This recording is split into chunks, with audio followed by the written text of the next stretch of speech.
and this is my 2024 Chevrolet Trax.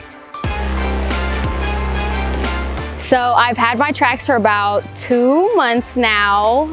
Before the Trax, I was actually driving a 2015 Ford Focus. Initially, I chose the Trax because, I mean, the redesign of it really impressed me, especially for, you know, a smaller SUV. The price of it really caught my attention.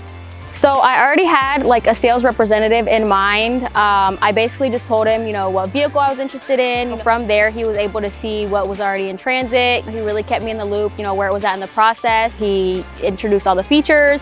As soon as I stepped inside my vehicle, I fell in love with it. The dash itself is super impressive. I really love it just because of how sleek it is.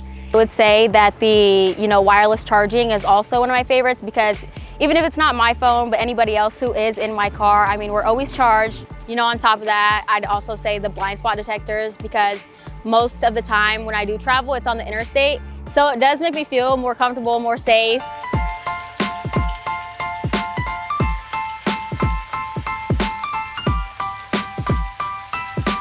If you are wanting more of a custom vehicle, I would 100% say, you know, complete an order. That way you don't have to settle. You get into something that you absolutely love. I am absolutely in love with my 2024 Chevrolet Trax, and there's no regrets.